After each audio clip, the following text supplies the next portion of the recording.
Hey friends, happy Wednesday. I was going to say Thursday, not yet. Wednesday, middle of our week. Thanks for joining us for Unscripted on 13 Plus. I'm Anna Orsini. And I'm Kirsten Courier. Halfway there. A lot of folks, today's probably their Friday. Yeah. Or they just took the day off. It felt like this morning on 13 News we were looking at traffic. Nobody was out there. Why is it so nice? Because everyone has the day off. Right. Yeah. That's how you tell in news. You look at the traffic map. Then I'm like, something must be going on today. Must be some sort of holiday. Yeah. So if you are traveling, we hope that you have a good time, get to where you're going safely, and enjoy your weekend and 4th of July ahead. But we do want to start off with some news that we've been following throughout the week. This week, of course, that is Hurricane Beryl, and looking at some of the video, seeing that storm making landfall in different places. It's closing in today on Jamaica, where it will deliver a devastating combination of life-threatening storm surge and destructive winds. It will then take a swipe at the Cayman Islands tonight into tomorrow. It could be one of the strongest to impact Jamaica in more than 15 years, of course, leaving damage behind. Taking a look at these videos, it's hard to even wrap your brain around the fact that there are boats in the middle of what used to be roadways. Exactly, just absolute devastation here. So at this time we know 7 people have died in the hurricane. It is now a very strong Category 4 with winds of 145 miles per hour. It was the earliest Category 5 on record in the Atlantic. So something that we're going to continue to monitor for you throughout the coming days. And of course, with any major weather situation like this, look at the damage. They have to kind of dig through this rubble. They have to clear it out and make sure that they figure out exactly how many people are injured, if anybody's missing. So yeah, and I think that's the hard thing too in this recovery stage. We've seen it hit different places, but right now it's kind of just the recovery effort, not knowing where people are, how many people may have been hurt, injured, killed, unfortunately. So we'll continue to keep an eye on this, obviously, throughout the week. But I think a lot of people seeing hurricane season start out with a really strong punch and hoping that we won't continue to see storms like this one. Exactly. Well, taking a live look outside on a Wednesday morning, looking really good out there. Blue skies, a little bit of haze. We know that it will be drying up here the next couple of days, but today, fingers crossed, we do have a possible chance for storms. Yes, we do. 31st alert forecaster Allie Potter is here with us. Allie, I feel like last week when I was gone, it was so crazy with all the monsoons. Isn't that how it always works, though? You go out of town, everyone else gets the rain, you come back, and then not a cloud in sight. I know. It's okay. There'll be more. Yesterday, though. Yeah, people did. Did you see it yesterday? No, well, I was here, so I did see a lot. Oh, okay. On the radar. Actually, it was on the news. Lots of viewer photos and pictures, yeah. All the storms. That's typically when they happen, right? Yeah. Around 3, 4 o'clock. We had severe thunderstorm warnings in effect. We had flash flood warnings in effect for Pima County. It's hit and miss. It could be in your backyard. It could be in your front yard. There was literally clouds over my house, thunder, all the things. Not a single drop of rain. Nope. And that's what happens. And of course, the Tucson airport didn't get anything. Right. Isn't that crazy? It just didn't get. Yeah. You're like, but around it did. Literally, I swear, this is what's happening. It's coming. It's like, oh, it's right on track, and then it goes. Yeah, that's what happens. I feel like that's. You just watch it on the radar. You're like, oh yes. Every that's where year. our data comes from. Is the airport. That's what we want it there. So yeah. Well, I don't know about today. Okay. You know, it is monsoon. Yeah. Mother Nature can take a different toll. Let's dive on into our temperatures, though. 90 degrees right now at the Tucson International Airport. 80 if you're in Sierra Vista. 83 for Nogales, 79 for our friends in Bisbee and Douglas. Our radar just picking up a little bit of moisture. That's pretty much about it. Overall, a little bit of clouds in the mix. And, this is the typical morning we usually see, right?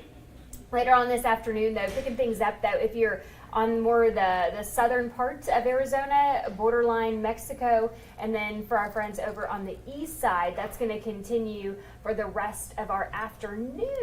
Tracking around 3 o'clock, though, this afternoon, we are seeing a little bit of those storms pop up. Nogales, parts of Douglas, Wilcox area, and then Nogales, a little bit in Sells, in fact, though, on the Douglas area around 6 o'clock. Here's 8 o'clock. Things really starting to calm down, though. Tomorrow, we do have a chance for rain, but your best chance was really yesterday. A 30% today, a 20 on your Thursday and Friday, Saturday at 10, and then Sunday at 0. So we're trading the rain for the heat once again. On your Thursday, 106, 108 by Friday, 107 on Saturday, 108 by Sunday. But let's talk about Friday. We have this excessive heat watch in effect 108 through 113 are possible highs, so it could be definitely dangerous on your Friday. 11 a.m. to 8 p.m. It's just a watch. It has not been turned into a warning. Of course, if that does happen, we'll be the first to alert you. Lots of folks they've been asking since last week, what does the 4th of July look like? What are we expecting? The good news is those rain chances have been ruled out, and we're seeing a little bit of clouds, but mostly really nice conditions. We could deal with the heat too, as long as we don't see the rain on 4th of July. We love the rain, but maybe not on that day. Your 13 first 7-day forecast includes triple digits during the daytime on your 4th of July. We do have a 20% chance for rain on the board, but notice we are starting to trend upward. Goodbye storms, hello heat. Oh my goodness. This is kind of our last chance, our last For a little bit. I feel like Not every forever, monsoon, yeah. It kind of dies out a little bit and then ramps back up. It does. Mother Nature needs a nap. I know. She's been busy at work. She's going on vacation. She's like, girl, I'm Just not in Jamaica. She's though. like, I'm going on a little float trip, going to the lake. She's going to enjoy her 4th of July, and then hopefully she'll come back. Well, but typically we start to see these storms start to pop up around 4th of July. So kind of think we're a little bit ahead of the game, so a little bit of a break. Yeah, and it comes at the perfect time because obviously people have a lot of outdoor plans. So Right. Everyone's going, I want it to rain, but on 4th of July. And that's exactly what we're seeing. So Perfect. love that. Love when we can deliver like Yes. that. Awesome. Perfect. We got Thank it. you, Allie. Yeah. Thank you so much, Allie. And so, with monsoon, we know that so many folks here in southern Arizona, they love to see these storms. If you've lived here your whole life, you know this is kind of just a great time of year. We all get really excited for it.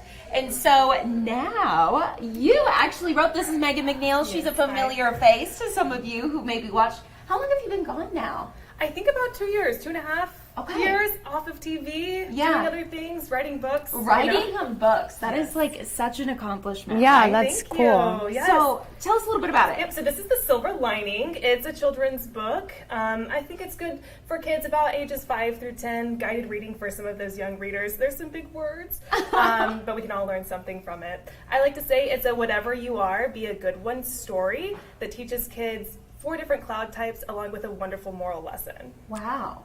So I love, and I was kind of reading more about your bio and everything, and so you were saying that it also kind of teaches a little bit about monsoon, which I Yes. think maybe some kids who have been here their whole lives, they're like, oh, this isn't something that happens everywhere, right? Right. So super Yeah. cool that they're also learning something along with just enjoying a great story. Of course. Well, and our monsoons can be so big and powerful, even sometimes scary, even for adults, especially children. You know, these big, powerful storms roll in, they can cause some damage, and that can be really scary for a lot of kids. But my perspective is that if kids can learn a little bit about the earth sciences, if they can learn about these clouds, and they can understand these storms, it makes it a little bit more approachable, a little less scary, right? When you understand something, Absolutely. it makes it less scary. And like the cloud on the front, it just has that little smiley face on it, and I'm like, oh, happy that's little cloud. It's cute. But you think about like books and all the books that make an impact on your childhood. Like I know the handful of books that I was read growing up, and I think this is really cool because it's something that could be unique to Southern Arizona kids specifically, or kids in Arizona who don't, other places they don't experience monsoon. So it's like, oh well, we read the monsoon book growing up, and they'll be able to recite it. I think that's so special. Yeah, exactly. So when I moved here to Arizona, the monsoon storms were totally new to me. This is something I had never seen. I grew up in Texas. We didn't get rain. Where are you from in Texas? Just quick So I side grew note. up in Lubbock, Texas. Stop. I worked there. We'll circle back. Oh my gosh. Okay, Shaylee Sanders used to work here. Yeah, I worked with Shaylee Sanders at KCBD. Oh my Did you go to high goodness. school in Lubbock? I did. Where'd you go? Friendship. My sisters went to Friendship. Stop. This is like, wow. See, it's the smallest world out here when you get Exactly. to know people. Yeah. It really is. That is crazy. But yeah, so I mean, Lubbock didn't get a lot of rain, right? No. You're aware of that. And so when I moved out here, it was really hard to kind of not be inspired by our monsoon storms. And for a long time, I'd kind of had this idea about a cloud going out in the sky and meeting other clouds. And I had this story cooked up for a while. But when I kind of met our monsoon storms, I knew that I had met a character in my book. And so I just had to include it. So this is the cumulonimbus page. And so this would be like the monsoon storm page. So the cumulonimbus is a really sad cloud. It's crying, and that's, the rain. And it seems kind of misunderstood, right? It's kind of sad that people and children might be scared of it. But if only they knew that it just brings rain, water, and life to our desert area, maybe it's not so scary. So that's the monsoon. That is the cutest It's the story. sweetest thing, and the And it's a illustrations silver are so lining, cute. right? Right, yes. So this little cloud, I don't know if anyone can see it, but this is the main character, and it goes through and meets 4 different cloud types, one being the cumulonimbus cloud, a monsoon cloud, and it also meets a lenticular cloud. These form here over our mountains occasionally. They're rare, but they're fun. And a few other cloud types. And it's trying to find its identity. It's trying to figure out which cloud it's going to be, what it's going to be kind of when it grows up. I think a lot of kids and people can also relate to that idea and that story. And at the end, it decides, maybe I don't have to be one of those clouds. I can just be the silver lining and find the good in everything. So it kind of comes full circle. Why am I going to go outside and look at the clouds and be like, look at his friends? I love that. Cumulonimbus. Yeah, that is so cute. Did you have to do a lot of research for it? I did. And luckily, I have a lot of friends who are meteorologists, you know, just having been in this industry. And so I really was able to rely on their expertise as well as the expertise of some online research and other things. But I mean, I learned a ton kind of doing the research and talking about the different cloud types with my network and just online. For example, fog is also a character, and that is a stratus cloud. It is a type of cloud, fog. Interesting. I didn't know that. I learned that fun in fact. Oregon, because we would get fog all the time there. Oh, yeah. Well, that makes sense. And something about the atmospheric pressure, not a meteorologist, but I guess that's a factor. That's something very in it, cool. yeah. Now, something that I noticed when you opened up the book and we were seeing some of the illustrations, absolutely stunning. Beautiful. Who illustrated the book? So I found this woman called Venus Angelica, and she did all these illustrations. This is wildly outside of my realm. Yeah. In no way could I make a cloud have a face or a personality or show emotion. Wind is also a character, so she was able to give wind a face and have it kind of take our little cloud along its journey. And she did a really, really fantastic job kind of including wind in this. You know, this is fog. Can you imagine having fog and a face? And she used a little boat for its nose and kind of the eyes. So she was really, really creative. This was, again, something wildly outside of my expertise. Yeah. So she did a great job of kind of bringing my vision to life and bringing those words into beautiful characters and pictures. Yeah. How long did it take you to kind of, from start to finish? Well, see, it's a little hard of a question to answer because I'd kind of had this idea for a story since I'd say probably about 2016. But once I started trying to like write it down, actually do it, put pen to paper, I think it was about a year that I took to write it. Went through a million renditions. I got it edited a few times, copy edited, sent it to friends and family, you know, had them read it a lot. And then for the illustrations, it took about 6 months. Okay. So I'd say about a year and a half to 2 years. I'm just so excited for you. Thank you. Yeah. Isn't that so cool? I mean, I want to read it. Just looking at the illustrations, You should. I If definitely you- will. If you do want to read it, it's available on Amazon right now. Okay.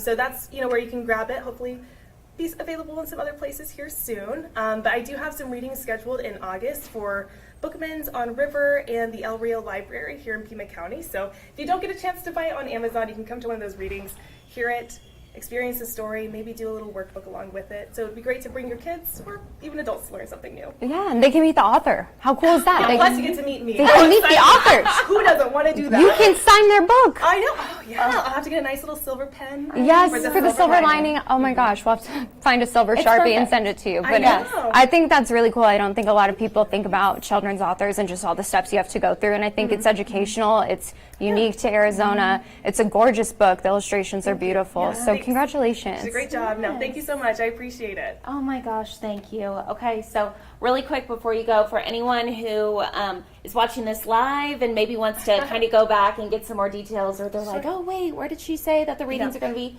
We will post this on KOLD.com under Unscripted. Awesome. All right, thank you all Thank so you so much. much. So We good to see you. appreciate Good it. to see you. Well, we'll go ahead and take another live look outside this morning. As we mentioned, kind of those monsoon storms, we aren't really seeing much right now. We could see a little chance later today, but then drying out. So with dryness, of course, we know, honestly, any time of year, the fire danger here at home is definitely something to keep in mind. And with 4th of July being tomorrow, our very own 13 News reporter, Andres Rendon. Hi. Hey, how's it going? Thanks for having me. Yes. Our firework consultant out there this morning. I like to say firework expert, you know. Oh, consultant, expert. I think you I'm up there. upgraded to expert this morning. You were out Lighting there those doing fireworks. all the things. All the things, you Yeah. know, we discussed safety, we lit up some fireworks, you know, put them out. A cheers to the Deputy Chief, by the way, celebrating 24 years on the job, which I thought was awesome. Yeah. Baker, Barrett Baker. He's awesome. We love him. Yeah. But you know, obviously today, as your firework expert, we were talking about safety, and that's Yeah. really, really important. And I think the biggest thing that people need to know, especially when buying out fireworks, is that you can't buy the ones that explode up in the sky. You got to keep the ones that are nice, low to the ground. The ones that up in the sky, keep to the professionals, right? Yeah. Right. Yeah, and so also too, when you're putting them out, because a lot of people, you know, sometimes they like to reach for it. Those things can reach over 1,000 degrees. Super, super hot. Baker, he was talking about, you know, how you could always burn your fingers, burn your eyes. So definitely some, you know, fire protection gear. Goggles, make sure you have like those, what do you call them, the long extending tongs.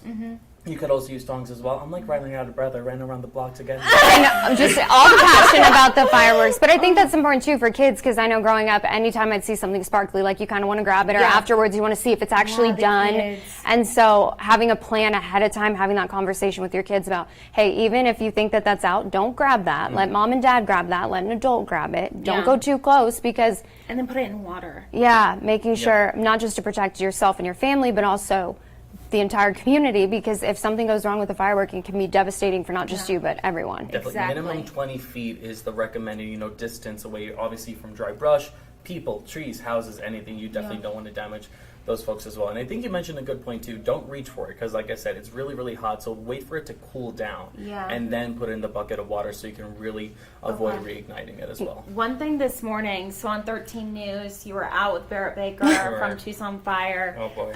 talking about safety, of course, but then you did a demonstration with these fireworks. I was kind of shocked when the firework went off about how kind of It was loud. it It was scared loud, me. and it was more than I was expecting, like more sparks than I was expecting. Well, I think that's the scary thing about fireworks, especially when lighting them, because I know growing up, my dad would go to light fireworks, and I'd want to be over there because I'd want to see it. But the second that you know that it's actually lit is when it starts emitting those sparks. Yeah. And it was throwing off some good I sparks wasn't this morning. expecting the noise. Yeah. It was super, super loud. Obviously, you see fireworks from a distance, but being up close, you tell how Yeah. just dangerous it is. Yeah. Even being those 20 feet away, it was scary. It was fun. Yeah. It was scary. Yeah, Oh, it was definitely so a fun. designated like lighting person. Not yes. you don't need That the will whole not be me. you don't need the whole group over there trying to Yeah. light the fireworks. And if you are going to light the fireworks, make sure it's like a long lighter or like a long match. One of those long matches. Yep. This morning on live TV, Oh friends, boy, on live TV. it was a little hard to light the firework. It was hilarious for Anna and I, who were sitting at the desk watching the whole thing. I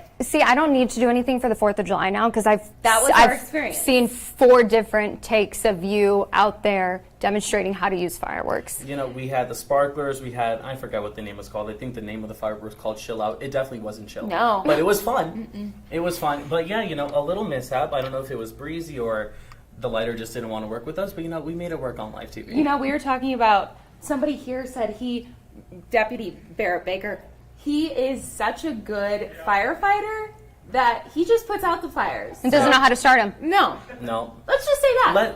Let's just watch it. Yep. Before we go on. Okay. Everyone on the package itself and then individual packages. Caution, emits showers of sparks. Use only under close adult supervision. We've got that checked. For outdoor use only, check. Place on level surface. Do not hold in hand. So it would be impossible to do this incorrectly as long as you read the instructions. You gotta read the instructions. Read the instructions. Are we ready to chill out? Please, let's All right, chill out. let's Here go. you go. Let's Fire. go. There we go. Oh, I'm excited. Here, we've got a nice space. Let's just make sure that our lighter works. Of course it won't. Even Not though for live tele. Yeah, Let me grab come and run on, the matches. come The on. matches. The matches. Here you go. Let's go. This is live TV. We're making it work. Long stemmed match, of course, as well. I believe in Oh you. boy, come on. Oh, is this anticlimactic for us? You see, this is the beauty of live television. We're making it work, guys. There Oh, we go. back. Here we go. Come on, chill out. Don't be a dud. Let's see what we've got. There- oh, Oh, hey. Nope.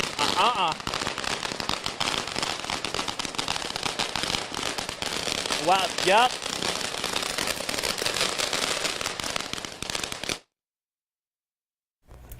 And that is why watching that, I think it's so important. We talk about it with wildfires and like creating a defensible space around your home. Yep. That thing was shooting off in every direction. I wasn't expecting The that. concrete is stained now with like little I black was ash going to marks. ask, was that from the firework? Yeah, that was all from that one singular firework, and then we obviously sparked a little bit more just for the Off fun of camera? it.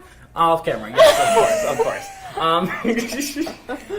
Anyways, yeah, it left the little marks on the concrete too, but you know, I wasn't expecting it to be that big. Again, you know, it started off as like a little spark just up in the air, but then all of a sudden you saw just how big and how widespread it got. Yeah. Definitely super, super loud, super widespread, which is really why it's important to keep that defensible space. Yeah. Always do it on concrete. Try to do it on concrete if you can. And like I said, just away from bushes, children, trees, people, anything to, you know, be as safe as possible. But, you know, very on brand. He knows how to put out fires, not start them. Yeah. It was cute. It was a funny video to watch. Fun TV. Fun TV. It was You're very our fun morning. TV this I'm morning. stoked. Yeah, and good, fun, and informational TV. Because I think a lot of people, you know, this comes around once a year. We're not playing with fireworks all year round, so it's easy to forget all those things. That's why it's important to remind folks. So, you know, obviously have a wonderful holiday, but a safe holiday, I think, is always the important message. Yeah, a safe holiday is the best holiday for everybody involved. Amen. Amen. Thank Amen. you All so right, much. thank you We very much. appreciate it.